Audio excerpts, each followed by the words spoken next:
ছেলের ছবি এবং ছেলের বিষয়ে এত কিছু জেনে আমার সৎ মা এক পায়ে রাজি হয়ে যায় আমাকে বিয়ে দেওয়ার জন্য।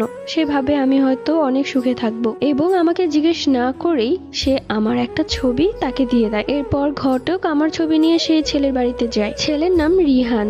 ছেলেরা দুই ভাই, বড় ভাই বিয়ে করেছে এবং একটা বাচ্চাও আছে এবং ছেলের মা আছে। ছেলের বাবা 2 বছর আগে মারা গেছে। ঘটক গিয়ে ছেলের মাকে আমার ছবি দেখায়। ছেলের মা তখন আমার ছবি দেখে বেশ পছন্দ করে, কেননা ছেলের মা সবসময় চাইতো গ্রামের সহজ সরল মেয়েকে তার ছেলের বউ করবে। বড় ছেলে বিয়ে করেছিল মডার্ন মেয়ে, তার চাল চরণ কথাবার্তা একদমই ঠিক নেই। তাই তিনি ভাবেন যে গ্রামের মেয়েরা সহজ সরল ভদ্র হয়, তাই গ্রামের মেয়েকে সে তার ছেলের বউ বানালে অন্তত তার ছেলের বউ তাকে সম্মান করবে আর সে বৃদ্ধকালেও অনেক ভালোবাসা পাবে। এটাই ছিল মূলত রিহানের মায়ের ইচ্ছা।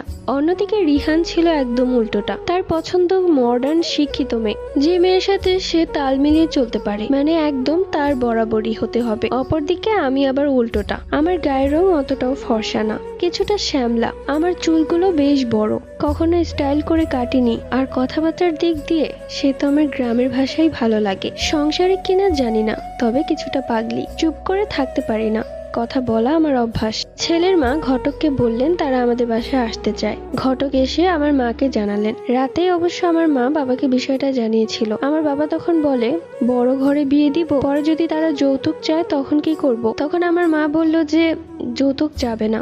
ঘটক বলেছে তাদের আলহামদুলিল্লাহ সব আছে, তারা শুধু মেয়েকে চায়। সকালবেলা আমি আমার স্কুলে যাওয়ার জন্য তৈরি হচ্ছি, ঠিক তখনই আমার সৎ মা বলল, সালেহা, মা তোর আজকে স্কুলে যেতে হবে না। কিন্তু কেন মা? আজ তো স্কুলে খেলা হবে। তোর আজকে স্কুলে যেতে হবে না মা, যেটা বলছি সেটাই শোন। কিন্তু কি হয়েছে সেটা তো আমাকে বলবে। তোকে আজকে দেখতে আসবে। দেখতে আসবে মানে অনেক বড় ঘর থেকে তোর জন্য সম্বন্ধ এসেছে, তোকে দেখতে আসবে। কিন্তু আমি তো এখন বিয়ে করব না, আর আমার এসএসসি পরীক্ষাও দেওয়া হয়নি। তুই যদি পড়তে চাস তাহলে বিয়ের পর শ্বশুর বাড়ি থেকেও পড়াবে বলেছে। কিন্তু এটা কি করে সম্ভব? আমার বাবা থাকতে তুমি কেন এই সিদ্ধান্ত নিচ্ছ? এটা কেমন কথা বললি সালেহা?